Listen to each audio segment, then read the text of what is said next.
I froze when I saw them 20 HOA members sprawled across my pasture like they owned the place.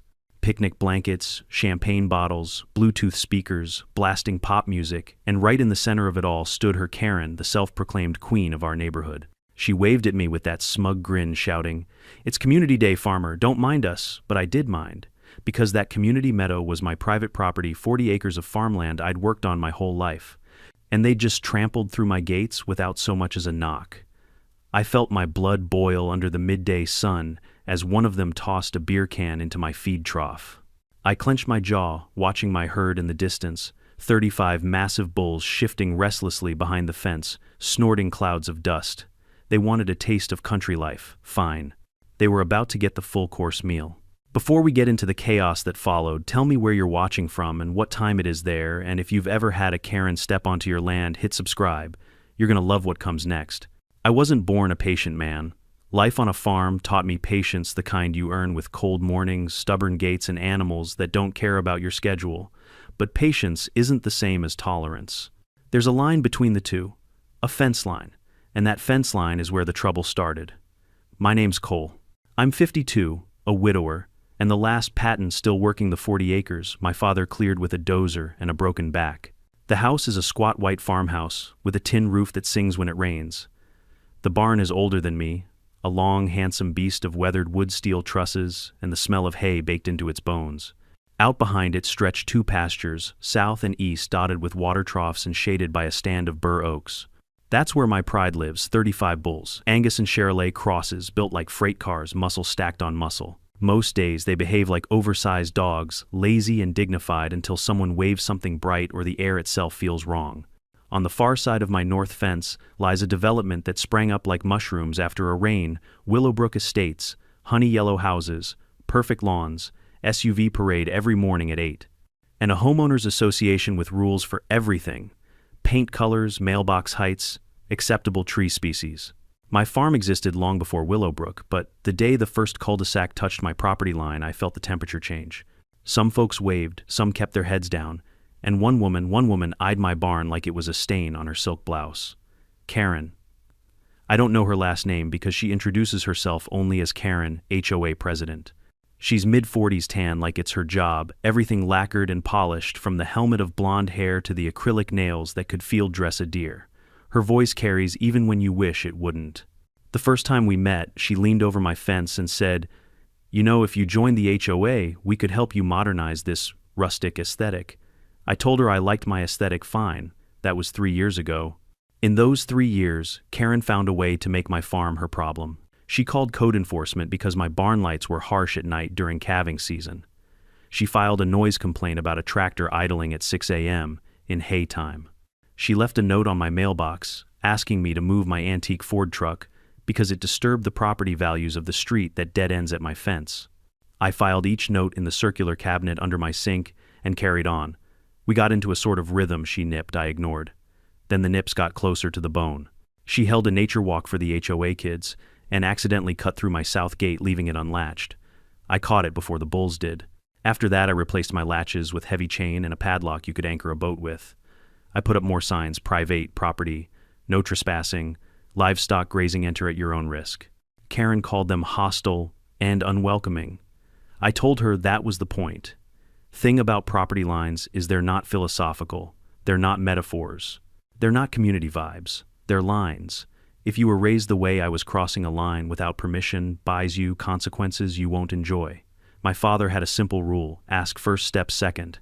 It keeps calves off highways and men out of trouble. A week before the picnic, I noticed new activity on the Willowbrook Facebook group. My neighbor, thank you, who rents the house at the cul-de-sac and drinks beer with me, sometimes screenshotted posts and sent them over. Community Meadow Sunday, bring blankets and wine, scenic views by the barn, one read. Another, we'll finally use that open field, great for family photos. And a comment from the queen herself: don't worry, it's all arranged. Arranged with who? Certainly not with me. I walked my fence that Friday just like I walk it every Friday. You learn your land by the soles of your boots, where the ground goes soft near the creek, where wild turkey dust bath under the oaks, where wind cuts a straight path off the highway. I checked every staple, every post. I pulled at the gates and thanked yesterday's self for the thick chain. The sky stretched high and hard, a blue bowl you could drink from.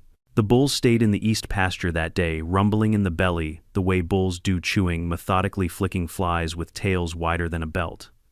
I've heard city folks say bulls are unpredictable like storms. They're not. They are precise animals with precise boundaries. You cross those boundaries with noise and chaos and foolish things, they'll remind you they weigh 1.5 tons.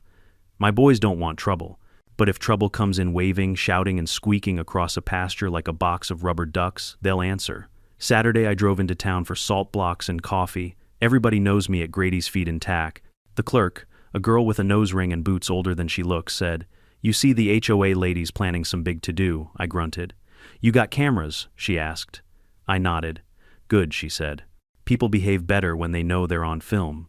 Or worse. Either way, you'll have proof." On the way home, I passed the Willowbrook clubhouse and saw Karen organizing folding tables. A banner leaned against a tree, the kind of bubbly font you use when you want to pretend rules don't apply. Community Meadow Picnic. The word meadow bugged me. That's not a meadow. That's my east pasture. That's sweat and diesel and fence wire. Meadow is what you call it when you don't know what it costs. I spent the afternoon cleaning the barn breezeway, not because I expected guests, but because order calms me. I swept stacked bales, greased hinges, set out extra mineral tubs. I checked the waterers, ran my hands over the trough rims, tightened bolts. I worked until dusk, folded the edges of the fields into something softer. The cows lowed somewhere far off, and the bulls answered deep and satisfied. In the kitchen, I ate chili from a pot that had fed 3 generations and washed it down with black coffee. Then, I sat at the table and laid out my options like tools on a bench. Option 1, call the sheriff. The sheriff is an old friend who knows how Willowbrook operates. He'd send a car to caution them, and they'd go home grumbling about country people. It would fix today, not tomorrow. They'd be back the next sunny weekend bolder because they'd survived the lecture. Option 2, sue. Trespass. Nuisance. Interference with livestock. I could stack a legal mountain high enough to cast a shadow across their next board meeting. Lawsuits take time. In that time, Karen would host photo shoots on my fence and call it public art. Option 3, teach. Not with fists or fury, with gravity. With the simple fact that this land is not a set for their curated afternoon. I would keep it safe. I would keep it lawful. And I would make it unforgettable. I slept light like I do before a storm. At 4:30 I was up. I brewed coffee and stepped out onto the porch. The air had that tightness it gets when it's going to be hot by noon. A mockingbird practiced somebody else's song in the oak. I walked the fence again, sighing when I noticed fresh sneaker prints in the mud by the south gate. They'd scouted. Of course they had. I wiped the prints with my boot until the ground was only ground again. At sunrise, I called Miguel, my pasture manager, on Saturdays, a quiet man with hands like cedar bark. "Move the boys to east," I said. He whistled low. Today. Copy. We work in short sentences. He knows my tone when I mean it. He knows bulls, too. By 8, the herd stood behind the east fence line, heads down shoulder to shoulder like offensive linemen waiting for the snap. They weren't agitated. They were curious. 35 sets of eyes tracked the horizon, ears flicking at flies. I double-checked the interior gates, then walked the path to the main entrance that faces Willowbrook. I slid the chain through and left the lock in my pocket. The gate would swing just enough. In an emergency, I could open it in a second. That wasn't a trap. It was a lesson with a safety valve. I mounted 2 trail cameras, one in the oak above the east path, one tucked into the corner of the hay shed. Redundant angles. If this turned to court, there'd be no he said, she said. Only there it is. By 10, I heard the distant clap of pop music and the hum of happy voices. Willowbrook was assembling. "Thank you," texted. "They're bringing a bubble machine." And a DJ. Not kidding. I typed back one word, figures. I changed my shirt, wiped the dust from my boots, and leaned a shoulder on the porch post. When the first SUV nosed up to the cul-de-sac fence, I felt the same steady feeling I used to get as a younger man when I lined up a post-hole digger over the chalk mark. The job would be done. The hole would be where the hole belonged. Then the post would stand and the fence would hold. You might think I was angry. I was earlier. But standing there with the heat rising and the bulls shifting like a tide behind the fence, I felt something colder and cleaner. It wasn't revenge. It was correction, a boundary reasserting itself. At 1042 by my phone, Karen appeared. White sundress, big hat, clipboard, megaphone, of course, a megaphone. She threw a perfect pageant smile across my pasture and announced, "Welcome to our community meadow." People clapped. Kids tumbled. Blankets bloomed like flags. A man in a salmon polo wrestled a pop-up tent into shape, while another uncorked a bottle with a dramatic pop. Someone squealed about the rustic aesthetic. Cameras clicked. Laughter climbed. Behind the east fence, 35 bulls raised their heads as one. "Boys," I said softly to nobody, and to them hold the line. I watched the crowd pour through the gap along my fence where they'd pushed the mesh aside weeks back. I watched noted memorized. I don't forget violations. I file them. The bulls huffed one pawing dirt, not menacing, just stating facts. Karen tipped her hat at me across the distance and mouthed something I didn't need to hear to understand. Try and stop me. I didn't plan to stop her. I planned to let her stop herself. The sun crawled higher, the music louder, the laughter brighter. On my porch the coffee went cool. In my pocket the padlock was warm from my hand. Fine, I thought, watching Karen pose by my barn like a queen beside her castle.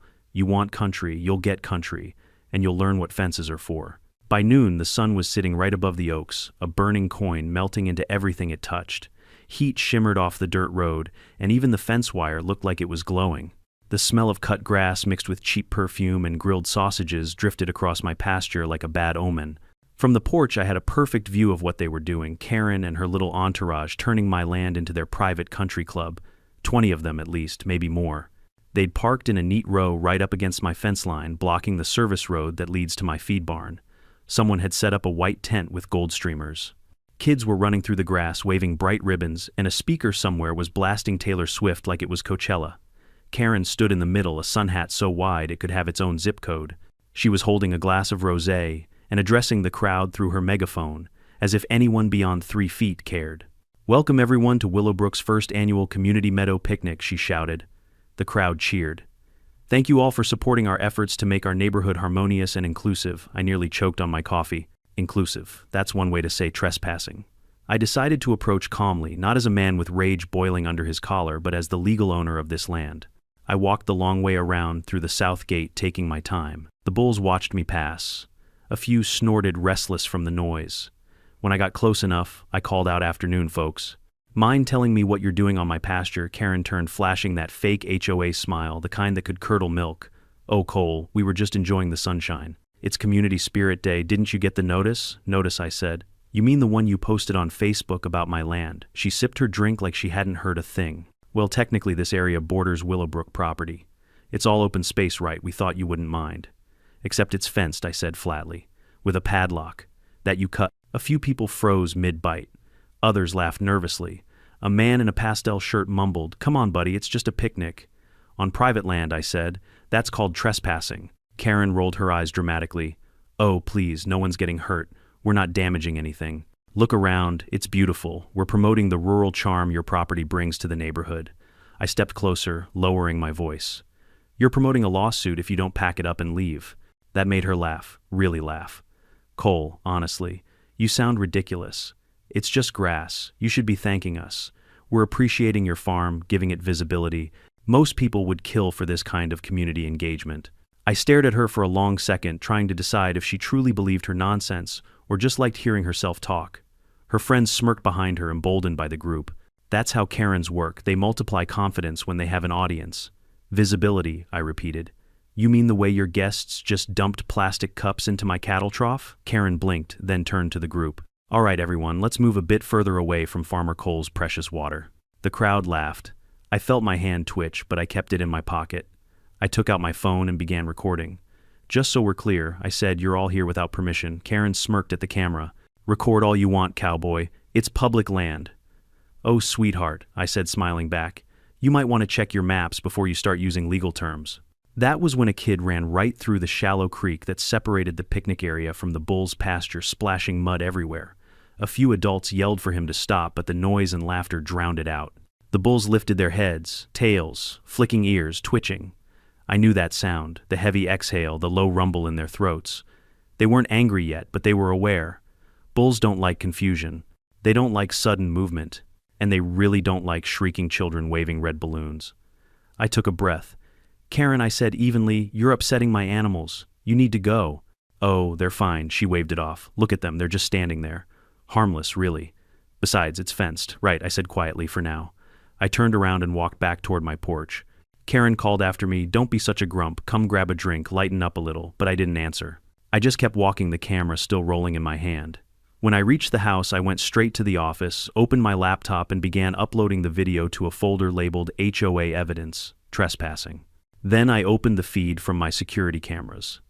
Every angle of the chaos was captured perfectly: the tent, the kids, the beer cans, and Karen twirling like she owned the place. I leaned back in my chair, listening to the faint echo of music drifting through the open window. My anger wasn't sharp anymore. It was quiet, cold, and heavy, like a storm cloud forming on the horizon. When Miguel stopped by later to drop off feed invoices, I showed him the footage. He chuckled low. "They really think they can do that. They just did," I said. "What you gonna do?" I looked out the window at the bulls grazing peacefully under the sunday. "I'm going to let them hang themselves with their own rope." That night, I barely slept. Every time I closed my eyes, I saw Karen's smug grin. I saw her glass of rosé catching the light as if it were a trophy. I saw the kids climbing over the fence like it was playground equipment. My fence. My line.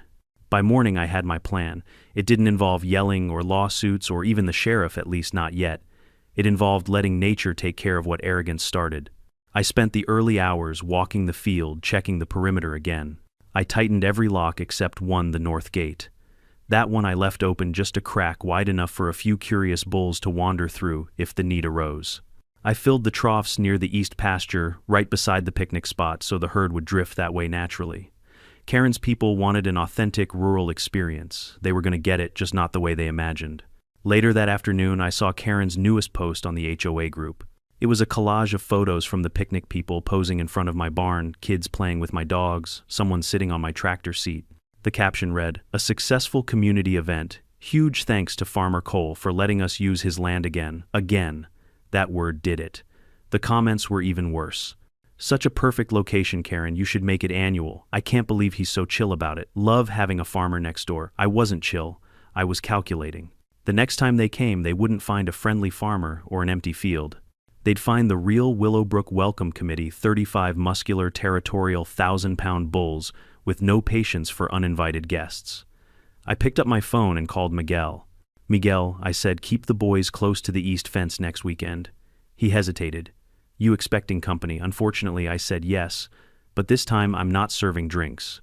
When I hung up, I looked out across the fields. The sun was sinking low, painting the sky red and gold. The bulls stood in silhouette, tails swishing, bodies glistening with sweat and dust. They looked like soldiers waiting for a signal. I raised my glass of water to them and muttered, "Soon, boys, real soon." I thought maybe, just maybe, the embarrassment from last weekend would have knocked some sense into Karen. Most people would have realized they'd crossed a line and backed off. But Karen wasn't most people. She was the kind of person who'd burn her hand on a stove and then sue the manufacturer for making it hot. By Tuesday morning, I woke up to a buzzing phone. My friend Thank You, my reluctant informant inside Willowbrook, had sent me a dozen screenshots. Karen had turned the picnic into a full-blown PR campaign.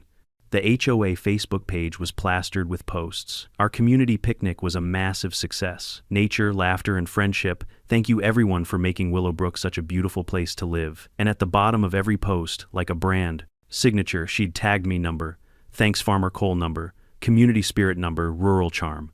She even uploaded a photo of herself standing in front of my barn with her hand on her hip, grinning like she'd just purchased the place. The caption read, "Our neighborhood meadow is finally being appreciated. Stay tuned for our next outdoor event." I stared at my phone for a long minute, the kind of silence that only happens right before something breaks. It wasn't just arrogance now, it was provocation. At 10 sharp, I marched across the gravel road that separates my land from Willowbrook. My boots crunched like gunfire against the stones. I didn't bother to knock when I reached the HOA office. The glass door swung open to reveal a pastel nightmare, white walls, fake plants, motivational posters about unity and community harmony. Behind the reception desk, Karen sat like a queen behind her throne, laptop, open phone in hand, sunglasses perched on top of her hair. She looked up, and her smile froze into something polite and poisonous. "Well, if it isn't our local celebrity," she said brightly. "Come to thank me for the publicity." "Publicity," I repeated, taking off my hat. "You mean trespassing, vandalism, and slander." "Oh, don't be dramatic," she said, leaning back in her chair. "Everyone loved it.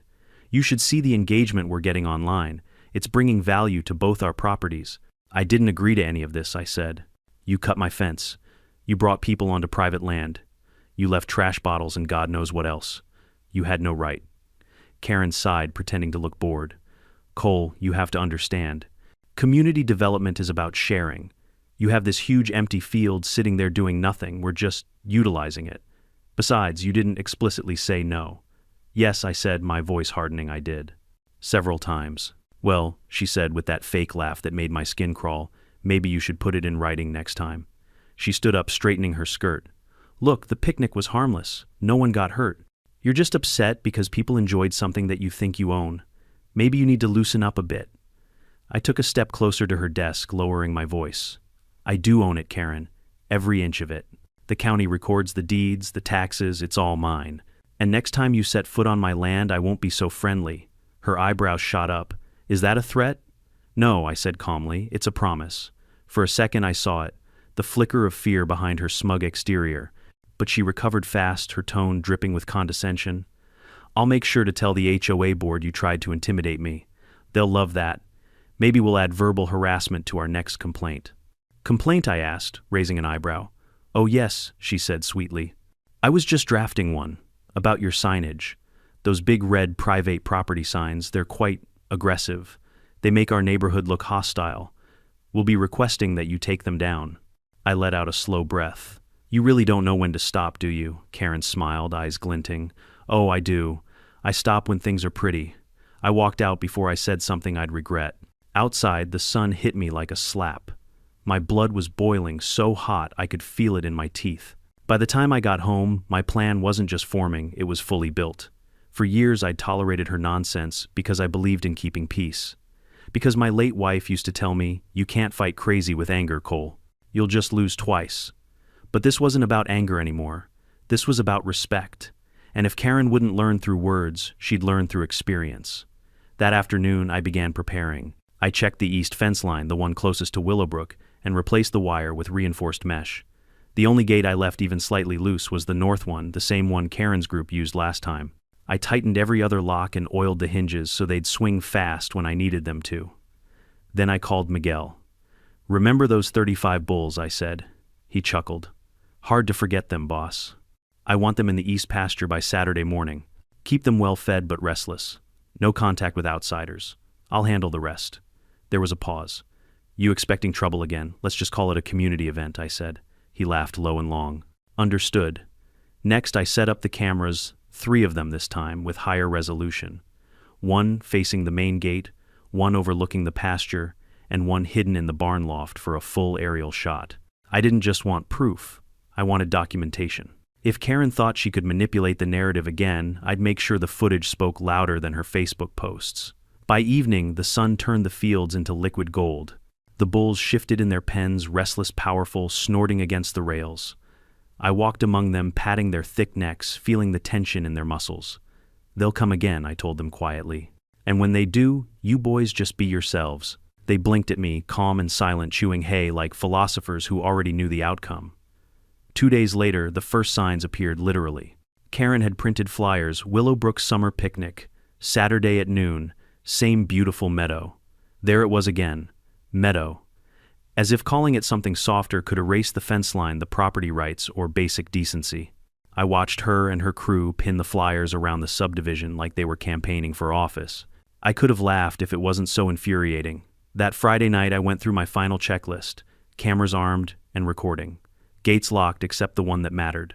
Bulls fed, watered, and ready. Before heading in, I paused by the fence. The stars were clear, glittering like salt scattered across the dark. The air was heavy with the smell of hay and summer heat. Somewhere far off, a bull bellowed a deep primal sound that echoed through the still night. That's right, boys, I murmured. Tomorrow's your showtime. When I went to bed, the last thing I saw was the glow of my security monitor in the corner. 3 small rectangles of silence waiting to explode into motion. Saturday dawned bright and cruel. The kind of day where the heat hits you before the sun even clears the tree line. At 10:30, I saw the first cars pulling up. SUVs, convertibles, even a rented food truck this time. They were doubling down bigger than before. I leaned on my porch rail, arms crossed, coffee steaming in my hand. Karen arrived, last stepping out of her Mercedes like a movie star.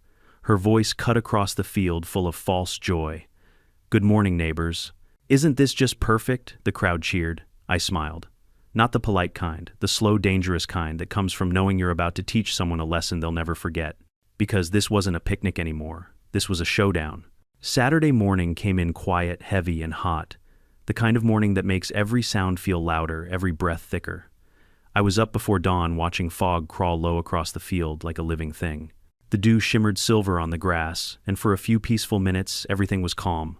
My kind of morning. Then in the distance I heard the rumble of tires. The piece shattered like glass.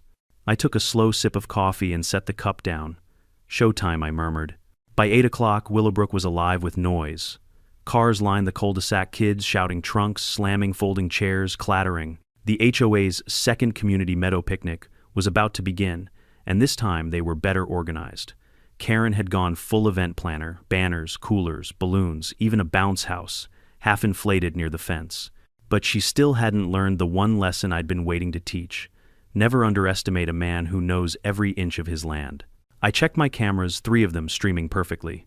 The main one caught the cul-de-sac entrance, the second covered the east pasture, and the third was perched high in the barn, giving me a cinematic wide shot of the battlefield. I almost wished I'd brought popcorn. Then I headed out to the east pasture to meet the stars of the day, 35 bulls, restless, strong, and snorting steam in the morning light. They were magnificent, each one nearly a ton of muscle horns, curved like question marks waiting for an answer. Miguel was already there, leaning against the fence with a smirk. "You sure about this, boss?" I grinned. "Completely." He nodded toward the herd. "They're ready. They've been pacing since sunrise." I walked along the fence line, running my hand across the metal gate. The chain was thick and heavy, except for the north gate. That one was only looped, not locked. The latch would hold for now, but swing open easy when I needed it to. The setup was simple, almost poetic. Every other gate around the property was padlocked tight, every potential exit sealed. The only opening was the narrow north gate where the HOA crowd always crossed. Once they entered, they'd be boxed and no easy way out. I'd be nearby watching, waiting for the perfect moment. It wasn't vengeance I wanted, it was clarity. I'd given Karen enough warnings. She didn't respect fences, so today she'd learn why those fences existed. Miguel handed me the remote for the cameras. "Want me to stay?" "No," I said. "You go home. I'll call when the dust settles." He gave a low whistle. "You think it'll get that bad?" I smiled. "Depends on how fast they can run." By 10:30 I heard laughter drifting across the pasture. I stepped up onto my porch with the binoculars. They were back and bigger than ever. Over 30 people this time, adults in straw hats, women in sundresses, kids chasing a beach ball that bounced dangerously close to my fence. Karen naturally was at the center of it all, megaphone in one hand, mimosa in the other. "Good morning, Willowbrook," her voice blared, echoing through the air. "Welcome to our second annual community picnic. Let's make today even better than last week." I couldn't help but chuckle. The arrogance was almost impressive. I watched her wave at the crowd like a politician, posing for photos beside my barn, gesturing at the field like she was giving a tour of her estate. "Don't go too far," she called to the kids. "Stay near the meadow." The meadow. That word again? One little girl pointed at the fence where a few bulls were grazing lazily nearby. "Look, Mommy, big cows," Karen smiled, squinting into the Sunday. "Oh, they're harmless. Farmers keep them for decoration or something." Miguel would have fallen over laughing if he'd heard that. 35 bulls, each one capable of flipping a car, and she thought they were decoration. I grabbed my phone and texted, "Thank you, me. How bad is it over there?" "Thank you, 30 cars, maybe more." Karen says she's planning a speech at noon, something about unifying property lines. Me perfect. I leaned back, set my coffee aside, and waited. The sun climbed higher, burning the fog away. The field shimmered with heat, the grass swaying gently under the weight of the day. My bulls were growing restless, shifting and snorting tails flicking in irritation at the noise. I knew that sound, low rumbling, almost like thunder rolling under the earth. The kind of sound that means, not yet, but soon. At exactly 1158 I made my move. I walked calmly down the porch steps, through the side gate, and toward the main field. From a distance I must have looked like any farmer checking his fence. Karen spotted me almost immediately. "Oh, look who's here," she shouted through her megaphone, grinning. "Farmer Cole, come join us. We saved you a seat." I smiled back and waved lazily. "Thanks, but I'll stay right here." "Oh, don't be shy," she called, raising her drink. "You're part of the community too." I let my voice carry across the field. "You sure about that?" A few people laughed, thinking it was a joke. Then I walked up to the north gate, the one I'd left loose. I grabbed the latch, flipped it open, and stepped back. The metal creaked softly, the sound of a promise about to be kept. Karen frowned. "What are you doing?" "Just feeding my bulls," I said, raising my voice enough for the cameras to catch every word. "They get territorial when strangers trespass." I could see her smirk falter for the first time. The crowd went quiet as a few of the bulls lifted their heads, nostrils flaring. A hush rippled across the picnic like a chill wind. Karen laughed nervously. "Oh, stop trying to scare us, Cole. They're behind the fence." I smiled. "Not anymore." Then I gave a low whistle. The sound echoed across the pasture. 35 bulls turned toward me, massive bodies, shifting hooves digging into the earth. Dust swirled around them like smoke from a cannon. One of them let out a deep rolling bellow that shook the air. Karen froze. "Oh my God, are they coming this way?" I didn't answer. I just took a slow step back. The first bull started trotting, then another, 35 mountains of muscle breaking into a slow, steady run. The ground trembled under their weight. The picnic tables rattled. A few wine glasses tipped over. The crowd screamed. "Run!" someone shouted. Chaos exploded like fireworks. People scattered in every direction, grabbing kids, stumbling over chairs, tripping on blankets. The bounce house collapsed as two men tried to dive through it at once. Karen dropped her megaphone and bolted toward the gate, only to find it swinging halfway shut, the chain looped tight. She pounded on it, screaming, "Open the gate, open it!" I leaned on the fence, calm as a preacher watching it all unfold. The bulls didn't touch anyone, they just charged close enough to send a clear message. Dust flew, picnic food launched into the air, champagne bottles shattered under their hooves. One of Karen's friends lost a shoe. Another dove headfirst into a cooler. When the bulls slowed, snorting and pawing the ground, I finally walked over and unlatched the gate. "Easy, boys," I said softly. "Show's over." The herd stopped a few yards away, breathing hard, eyes glinting in the sunlight. Karen stumbled past me, face, red hat gone, dress streaked with mud. She turned, pointing a shaking finger. "You could have killed us," I tilted my head. "You said it was your community meadow, remember? My bulls were just mingling with the neighbors." Behind her, the remaining guests limped away, dragging their coolers and dignity with them. The field was littered with food confetti and shattered glass. Karen opened her mouth to argue, but nothing came out. She just glared, trembling with humiliation. I smiled. Next time Karen read the sign. I pointed at the freshly painted warning nailed to the fence post, "Private property, trespassers will be charged," and just below it in smaller letters, I'd added that morning, "and chased." The sound was something you never forget, the ground itself roaring. It started like distant thunder, a low tremor, then grew into a full-body vibration that rattled teeth and turned the air into something alive. 35 bulls in motion aren't just animals. They're a moving landscape, a storm made of flesh and fury.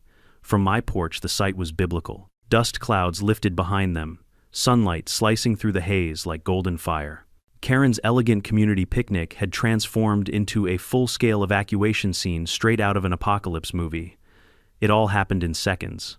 The first bull, a massive black Angus I called Diesel, burst through the open north gate, followed by the rest of the herd in a formation so tight it looked choreographed. They weren't violent. They were curious and territorial, driven by instinct and the smell of strangers, food, and noise. But to the screaming crowd, they might as well have been charging demons. Karen was the first to run. So much for leadership. She dropped her wine glass and bolted toward the fence, her white sundress whipping in the wind, her expensive sandals slapping against the dirt. Behind her, chaos unfurled like a comedy reel played at double speed. A man in a floral shirt dove behind a folding table. Two teenagers grabbed a cooler and tried to use it as a shield. Someone tripped over a blanket and face-planted into a fruit platter. Kids shrieked, parents screamed their names, and the air was thick with dust and panic. Diesel trotted right through the center of the picnic, snorting at a cluster of helium balloons. One popped, and the whole herd jumped. Chairs went flying. Wine spilled like blood across the grass. The bulls began circling, forming a loose ring around the terrified trespassers, tails twitching, hooves stamping in warning. From the edge of the field, I couldn't help it. I laughed. Not a mean laugh, but one of those deep, unstoppable "Lord, have mercy, what am I watching?" laughs that come when justice finally takes the stage. "Lights, camera, karma," I whispered, clicking my phone's camera to record. One woman, clearly a city dweller, waved her hands frantically and shouted, "Don't they know we're human?" A bull answered with a snort so loud it echoed off the barn walls. Another lowered his head, slightly pawing the dirt. Not a full charge, just a warning shot across the bow. That was enough. The crowd screamed again and rushed toward the only exit they knew, the north gate. But when they reached it, they found the chain looped tight, the padlock gleaming in the sunlight. "Open it," someone yelled. Karen threw herself at the fence, rattling it like a prisoner in a cage. "Open the gate, you psycho." I leaned casually on the fence post a few yards away, arms crossed, calm as Sunday morning. "You said this was community property," I called back. "So, enjoy the community." "They're going to kill us," she screamed, mascara streaking down her face. I smiled. "Nah, they're just socializing." Behind me, Diesel huffed and stomped, his breath steaming in the sunlight. He wasn't angry, just making sure everyone knew who was boss. The rest of the bulls mirrored him, forming a semicircle that penned the group tighter. Someone tried to climb the fence but slipped, landing flat on their back with a grunt. Another man started yelling at Karen. "You said it was safe. You said the farmer was fine with it," Karen snapped. "Shut up, Greg. Just shut up. The site was too rich." HOA royalty covered in mud, screaming at her own people, while 35 bulls stared her down like a jury of rural gods. "All right, boys," I said under my breath. "Time to cool off." I pulled a small air horn from my belt, something I used for feeding time, and pressed it once. The sharp sound cut through the chaos like a knife. Instantly, the herd slowed, turning their heads toward me. They knew the signal. One by one, the bulls stopped their posturing and began to drift back toward the open field, huffing, snorting, leaving a trail of trampled grass and shredded ego behind. I walked to the gate, slow and steady, the camera still rolling in my other hand. When I reached Karen, she looked like a wreck, hair, wild, sunglasses gone, dress torn at the hem. Her pristine HOA confidence had evaporated. I unclipped the chain, swung the gate open, and stepped aside. "After you," I said politely. She hesitated, chest heaving. "You're insane," she hissed. Maybe I said, smiling. "But my bulls are law-abiding citizens."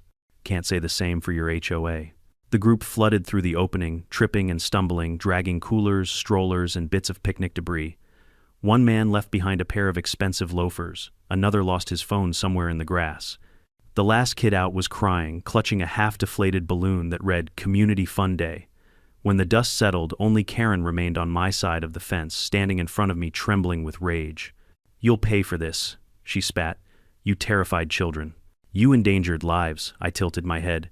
"You mean trespassers." She jabbed a finger toward me. "I'm calling the police. This is assault," I shrugged. "Please do." "I've got 8 cameras rolling, and about 20 witnesses admitting they were on my land without permission. I'm sure the sheriff would love to hear your version." For once, she didn't have a comeback. Her face twisted between fury and humiliation, and for a split second I almost pitied her. Almost. "Go home, Karen," I said quietly, "and take your circus with you." She glared at me one last time, then turned and stormed off through the gate, stepping right into a puddle of mud. The squelching sound was poetic. When she was gone, I let out a long breath and leaned against the fence. The bulls were already back to grazing, calm as monks. Diesel flicked his tail at a fly and looked at me like he was asking, "Did we do good?" "You did just fine," I said, patting the fence post. I spent the next hour cleaning up the battlefield. Broken wine glasses, soggy sandwiches, a few designer handbags that nobody dared to come back for. I tossed the trash into bins and snapped a few more photos for evidence. Every bit of it, proof of trespass, proof of negligence, proof of Karen's arrogance, turned to dust. Later that evening, as the sun dipped low, I sat on the porch watching the replay on my laptop. The footage was cinematic, perfect framing, perfect chaos. The herd sweeping across the field, the HOA members scrambling Karen, screaming at the top of her lungs. If I ever wanted to make a public service announcement about why you respect property lines, this was Oscar material. "Thank you," texted me not long after. "Thank you." The neighborhood group is melting down. People are furious. Some want to sue Karen. Others are demanding she resign. Me, tell them to bring snacks next time. "Thank you. You're evil." Me, nah, just efficient. For the first time in weeks, I slept like a man who'd reclaimed his peace. The next morning, the local sheriff showed up. Big guy, mustache thick enough to hide a family of birds. He tipped his hat. "Morning, Cole. Got a call from Willowbrook saying you tried to murder them with livestock." I couldn't help but grin. "You see the footage," he chuckled. "Yep, looks like you just opened a gate and let nature take its course." "Exactly." He nodded. "No crime in that. But I'm going to have to ask for copies of the video just to make it official." "Already printed and labeled," I said, handing him a flash drive. "And Sheriff, make sure Karen gets a copy too." He laughed, shaking his head. "You always did have a flair for the dramatic, Cole." "Just doing my civic duty," I said. By noon, word spread faster than wildfire. The HOA group chat exploded with outrage memes and accusations. Someone leaked the video clip online, and it went viral locally within hours. The headline from the community paper read, "Bulls of Justice Farmers Livestock Sends HOA Picnic Running for the Hills." I couldn't have written it better myself. From my porch, I watched as Karen's car drove past slowly, windows up, head down. The queen had fallen, and her kingdom was now a punchline. I raised my coffee mug to the bulls grazing peacefully in the field. To you, gentlemen, I said, the real heroes of Willowbrook. Diesel lifted his head, snorted once, and went back to chewing. And just like that, the farm was quiet again. Peace restored, not by lawyers, not by threats, but by 35 bulls, and a lesson no HOA will ever forget. By Monday morning, the story had spread like wildfire through every corner of Willowbrook and beyond. The local paper had picked it up first, but by the end of the day, I'd seen clips on social media titled HOA Picnic Gone Wild and Farmers' Bulls Teach HOA a Lesson in Property Law. Someone had even edited dramatic background music to my footage, and the comment section was a battlefield of opinions. Half the town was cheering me on. The other half, led by Karen's die-hard loyalists, were howling for justice. I didn't have to wait long for the official response. At around 9 a.m., a white SUV pulled into my driveway. 2 sheriff's deputies stepped out, followed by none other than Karen herself, dressed in black this time like she was attending her own funeral. Her hair was pulled tight, sunglasses hiding her eyes, lips pursed in that permanent "I'm the victim" line she wore so well. "Morning, Cole," the sheriff said, tipping his hat as he approached. "Got a complaint we gotta talk through." I kept my tone polite but cool. "Of course, you folks want coffee, the pot's fresh." Karen let out a small scoff, muttering, "Unbelievable." The sheriff ignored her and gestured toward the porch. "Let's just sit and get this done." We sat across from each other at the old cedar table I built years ago, the one with coffee stains that looked like battle scars. The sheriff opened a notepad, and Karen sat ramrod straight beside him, clutching a binder full of documents like a legal weapon. "Mrs. Linton here says you intentionally endangered her and her guests by releasing livestock," the sheriff began. "Claims you caused panic and property damage." Karen leaned forward, voice trembling with indignation. "He opened the gate and let 35 bulls chase us. Children were screaming, we could have been killed." I took a slow sip of my coffee and smiled. "Did you mention that you were trespassing on private property?" Her face went red. "We didn't know it was private. The fence, the locked gate, the warning signs, and the no trespassing notice I filed with the county disagree," I said calmly. The sheriff turned a page in his notes. "We've reviewed the footage, Karen. You and your group were clearly inside his property lines. You even posted about it online." "That was," she stammered, "that was for community engagement." I raised an eyebrow. "Community engagement doesn't usually involve breaking locks and harassing livestock." Karen slammed her binder shut. "This is outrageous. You're all against me. This man terrorized innocent people." The sheriff sighed, rubbing his temples. "Karen, you're lucky nobody got hurt. Otherwise we'd be talking about criminal negligence on your part." Her jaw dropped. "My part, yep," he said, flipping his notebook around to show her a copy of my property map highlighted in bright yellow. "That's Cole's land. You and your crew trespassed, caused damage to his fence, and disturbed livestock.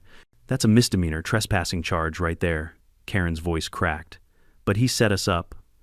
I smiled. "Actually, I just opened a gate. The bulls did the rest. Nature's funny that way." The sheriff closed his notebook and stood. "Look, here's what's going to happen. The HOA is going to cover the cost of your fence repairs and cleanup, Cole. Karen, you're also facing a civil fine for unauthorized entry. I suggest you let the lawyers handle the rest." Karen's face was white as chalk. "You can't fine me, I am the HOA." The sheriff gave her a tired look. "Not anymore, you're not. The board voted this morning to remove you. Got the call on my way here." Her mouth opened, but no sound came out. For the first time since I'd known her, Karen looked small. After they left, the silence felt enormous. The bulls grazed in the distance, calm and oblivious to the storm they'd just survived. I leaned back in my chair, letting the satisfaction sink in, not gloating, just closure. By Tuesday, the HOA officially issued a written apology. I had it framed above my desk. "The Willowbrook Homeowners Association extends its sincerest apologies to Mr. Cole Patton for the recent misunderstanding regarding property boundaries. We regret any inconvenience caused and affirm our commitment to respecting local landowners and private property laws." It was written like a PR statement, but I didn't care. The victory wasn't in the apology, it was in the fact that they had to write it. Then came the legal side. My lawyer, a small-town pit bull named Edna, filed a civil suit for damages: broken fence section $2 $400, cleanup and disposal $1 $100, livestock disturbance compensation $7 $000, legal fees $3 $800, total $14 $300. Karen tried to fight it. She showed up at mediation with a new lawyer, young guy, slick hair, city shoes that had never touched mud. He tried to argue emotional distress. Edna leaned forward and said, "Your client's emotional distress came from her own stupidity, not my client's bulls." Case closed in 10 minutes. The HOA insurance paid out within a month.